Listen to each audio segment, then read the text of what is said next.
السلام علیکم۔ Sexual intercourse کی وجہ سے دو بڑے مسائل ہو سکتے ہیں۔ پہلا ہے سیکشولی ٹرانسمیٹڈ ڈیزیزز، یعنی جنسی بیماریاں یا جسے ہم STDs بھی کہتے ہیں، اور دوسرا ہے انوانٹڈ پریگننسی یعنی خلاف مرضی حمل۔ تو اس ویڈیو میں ہم بات کریں گے کہ کانٹراسیپٹیوز کی مدد سے ان دونوں سے کیسے بچا جا سکتا ہے، لیکن شروع کرنے سے پہلے ان دونوں کے بارے میں ذرا بات کرتے ہیں۔ انوانٹڈ پریگننسی تو شاید آپ سمجھتے ہوں گے، صرف اس لیے کہ ہمارے جسم جنسی طور پر بالغ ہو چکے ہیں اس کا یہ مطلب نہیں کہ ہم ایک بچے کو سنبھالنے کی ذمہ داری اٹھانے کے لیے بھی تیار ہیں۔ تو لہٰذا کئی ساری وجوہات ہیں جن کو مد نظر رکھتے ہوئے ہم پریگننٹ ہونا نہ چاہیں، اور STD جیسے کہ نام ہی بتا رہا ہے وہ بیماریاں ہیں جو سیکشول انٹرکورس کرنے سے منتقل ہو سکتی ہیں، اور اس کی وجہ یہ ہے کیونکہ جن لوگوں کے درمیان یہ ہو رہا ہوگا ان کے جسمانی سیال کا تبادلہ ہوتا ہے۔ سیکشولی ٹرانسمیٹڈ ڈیزیزز کی اگر کچھ مثالیں دوں تو وہ ہیں سفلس اور گینوریا۔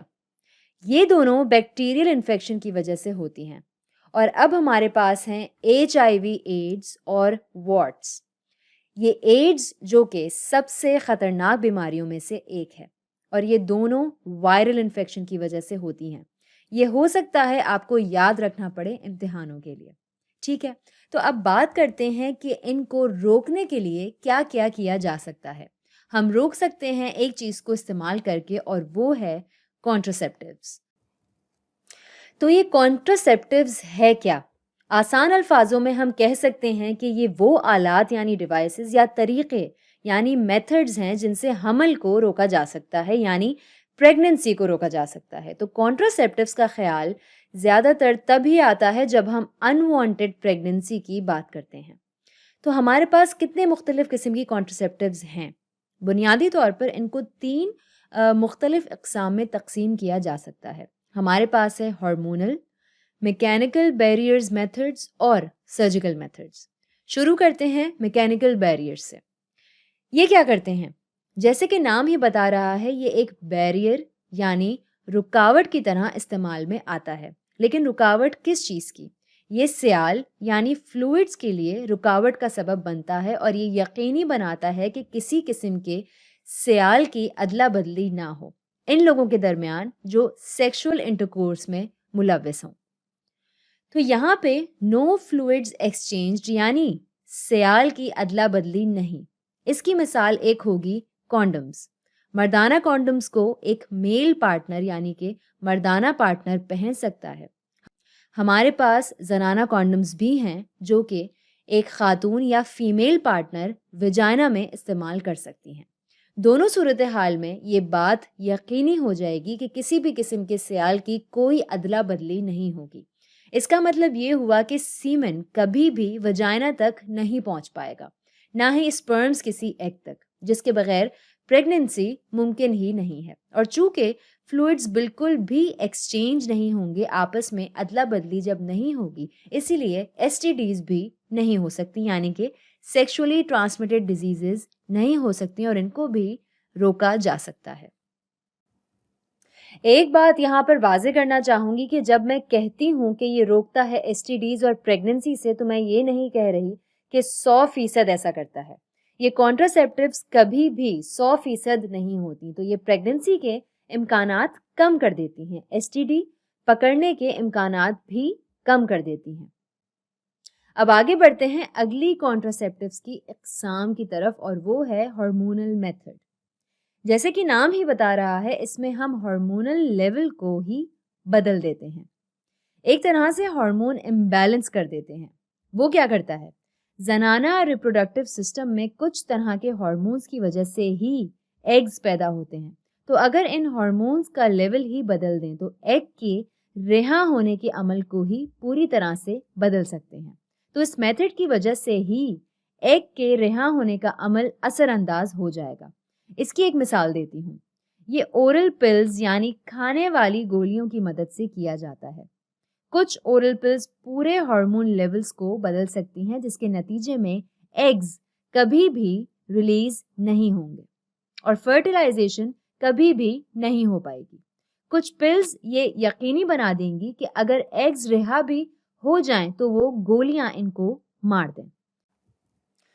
کچھ یہ یقینی بنائیں گے کہ ایگز اس فیلوپین ٹیوب سے یوٹرس تک پہنچ ہی نہ پائیں۔ کچھ گولیاں یقینی بنائیں گی کہ اگر ایگ فرٹیلائز ہو بھی جائے اس کے باوجود وہ اپنے آپ کو یوٹرس سے جوڑ یعنی کہ اس میں امپلانٹ ہی نہیں کر پائے۔ تو بہت سے طریقے ہیں کیونکہ بہت سی مختلف طرح کی گولیاں ہیں، اور چونکہ یہ ایگ کے رہا ہونے کے عمل کو اثر انداز کر رہا ہے تو یہ صرف عورتوں کے لیے ہے۔ مردوں کے لیے ایسا کیوں نہیں؟ کیونکہ عورتوں میں صرف ایک ایگ ہوتا ہے، مردوں میں لاکھوں کی تعداد میں سپرمز ہوتے ہیں، تو سارے سپرمز کو مارنا تھوڑا مشکل ہو جائے گا۔ تو ہارمونل میتھڈز عموماً عورتوں کے لیے ہی ہوتے ہیں۔ اور اب ہم آتے ہیں تیسری قسم کی طرف، سرجیکل میتھڈ۔ جیسے کہ نام اشارہ کر رہا ہے، کئی طرح کی سرجریز کر سکتے ہیں، اور سرجریز کو بھی ہم مزید دو مختلف اقسام میں درجہ بندی دے سکتے ہیں، ٹیمپرری یعنی کہ عارضی، اور دوسرا ہے پرماننٹ یعنی کہ مستقل۔ اگر ٹیمپرری کے طریقے بتاؤں تو وہ ہیں کاپر ٹی اور لوپس۔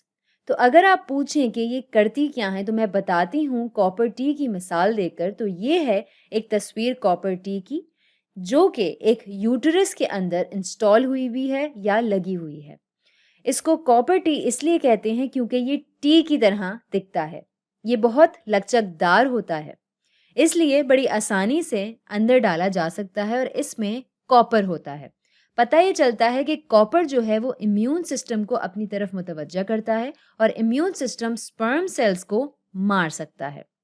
یہ ایک طریقہ ہے یقینی بنانے کا کہ سپرمز نہ پہنچ پائیں ایگ سیلز تک۔ دوسرے کاپر ٹی کچھ ہارمونل بدلاؤ بھی لا سکتے ہیں۔ بنیادی طور پر ہارمونز کے لیولز کو تبدیل کیا جا سکتا ہے، اور اس کی وجہ سے شاید سروکس بند ہو جائے اور یقینی بنائے کہ یہاں پہ بہت سارا میوکس ہوگا، اور اس کے نتیجے میں سپرمز اندر جا نہیں پائیں گے۔ لوپس بھی اسی طرح کام کرتے ہیں۔ ان کی شکل تھوڑی مختلف ہوتی ہے، لیکن اس کے پیچھے سارا خیال یہ ہے کہ سپرمز کو مار دیا جائے۔ اور اگر آپ سوچ رہے ہیں کہ یہ دھاگے جیسی چیز یہاں کیا کر رہی ہے، تو یہ بس اس فرد یا ڈاکٹر کے لیے ہے تاکہ وہ ٹی جس انسان کے اندر ڈالا گیا ہے اس سے واضح ہوتا ہے کہ وہ اپنی جگہ پر موجود ہے، کیونکہ ایسا بالکل ممکن ہے کہ یہ باہر نکل جائے اور آپ کو پتہ بھی نہ چلے۔ اور چونکہ ان آلات کو یوٹرس کے اندر ڈالا جاتا ہے، ان کو عموماً اس نام سے بھی پکارا جاتا ہے، انٹرا یوٹرین ڈیوائسز، جس کو مختصر کر کے IUD بھی لکھا جا سکتا ہے۔ آپ نے شاید سنا بھی ہو IUDs، اور IUDs سے مراد ہے یہ ٹیمپرری میتھڈز۔ اب دیکھتے ہیں پرماننٹ میتھڈز کو۔ ان میں آتا ہے ویزیکٹمی جو مردوں کے لیے ہے، اور ٹیوبیکٹمی جو کہ عورتوں کے لیے ہے۔ اب یہ کیا ہے؟ اگر آپ مردانہ ریپروڈکٹیو سسٹم کو دیکھیں، آپ شاید جانتے ہوں کہ سپرم جو ٹیسٹیز سے نکلتے ہیں وہ پینس تک پہنچتے ہیں اس ٹیوب کے ذریعے، جسے واس ڈیفرنس کہا جاتا ہے۔ تو ویزیکٹمی میں ڈاکٹرز اس ٹیوب کو یہاں سے کاٹ دیں گے اور ایک گرہ باندھ دیں گے وہاں پر۔ اس سے یہ یقینی ہو جائے گا کہ سپرمز کبھی بھی پینس تک نہیں پہنچ پائیں گے، اور سیمن میں کبھی بھی سپرمز شامل نہیں ہوں گے۔ اور چونکہ ہم واس ڈیفرنس کو کاٹ رہے ہیں اور اس کا تعلق منقطع کر رہے ہیں، اس لیے اسے ویزیکٹمی کہا جاتا ہے۔ ٹیوبیکٹمی بھی اس سے بہت ملتا جلتا ہے۔ ٹیوبیکٹمی میں ہوتا یہ ہے کہ فیلوپین ٹیوب کو کاٹ دیا جاتا ہے اور پھر وہاں گرہ باندھ دیا جاتا ہے، اور اس سے یہ یقینی ہو جاتا ہے کہ ایگز کبھی بھی یوٹرس تک نہیں پہنچ پائیں گے۔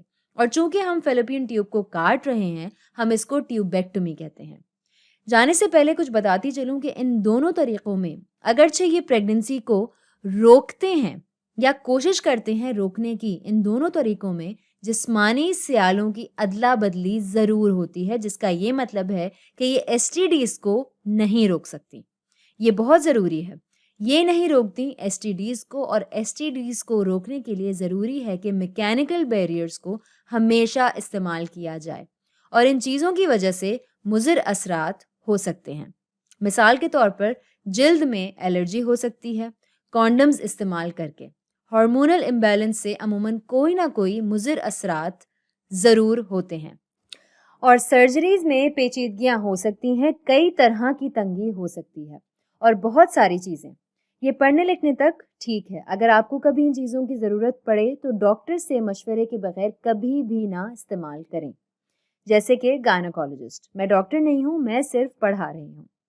اور آخر میں جب ہم سرجیکل میتھڈس کی بات کریں گے تو اگر پریگننسی پہلے سے ہی شروع ہو گئی ہے تو سرجیکل میتھڈ میں ابارشن کو بھی استعمال کیا جا سکتا ہے، جس میں ایک بچے کو پیٹ کے اندر ہی مار دیا جاتا ہے۔ اب جلدی سے خلاصہ کر لیتے ہیں۔ ہم نے دیکھا کہ سیکشول انٹرکورس کی وجہ سے سیکشولی ٹرانسمیٹڈ ڈیزیزز ہو سکتی ہیں، کچھ بیکٹیریا کی وجہ سے ہوتی ہیں، کچھ وائرسز کی وجہ سے، اور یہ ہوتی ہیں جسمانی سیالوں کے تبادلے کی وجہ سے۔ اور دوسری چیز جو ہو سکتی ہے وہ ہے انوانٹڈ پریگننسی۔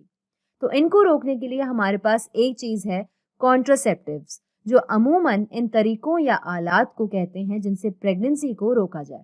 یہ بنیادی طور پر 3 طرح کی ہیں۔ میکینیکل بیریئرز، جن میں کانڈم شامل ہے، یہ سیالوں کی ادلا بدلی کو روکتی ہے، جس کی وجہ سے پریگننسی اور ایس ٹی ڈیز کے امکانات بہت کم ہو جاتے ہیں۔ اور پھر ہے ہارمونل میتھڈز، جس میں عموماً زنانہ ہارمون لیولز کو بدل دیا جاتا ہے، امبیلنس کر دیا جاتا ہے ہارمون لیولز کو، جو یہ یقینی بنا دیتا ہے کہ ایگ فرٹیلائز نہ ہو پائے۔ اورل پلز یا کھانے والی گولیوں کے ذریعے یہ کیا جاتا ہے۔ اور پھر ہمارے پاس سرجیکل میتھڈز بھی ہیں، ٹیمپرری، جہاں یوٹرس کے اندر کچھ آلات ڈالے جاتے ہیں جو اسپرمز کو مار دیتے ہیں، جیسے کہ کاپر ٹی اور لوپس۔ اور پھر ہمارے پاس ہیں پرماننٹ، جن میں سرجریز کے ذریعے پریگننسی کو روکا جاتا ہے، جیسے کہ ویزیکٹمی، جس میں ٹیسٹیز سے پینس تک جانے والی ٹیوب کو کاٹ دیا جاتا ہے، جس سے اسپرمز کو جانا ہوتا ہے، اور اسی طرح ٹیوبیکٹمی، جس میں فیلوپین ٹیوب کو کاٹ دیا جاتا ہے تاکہ ایگ جو ہے وہ یوٹرس تک نہ پہنچ پائے۔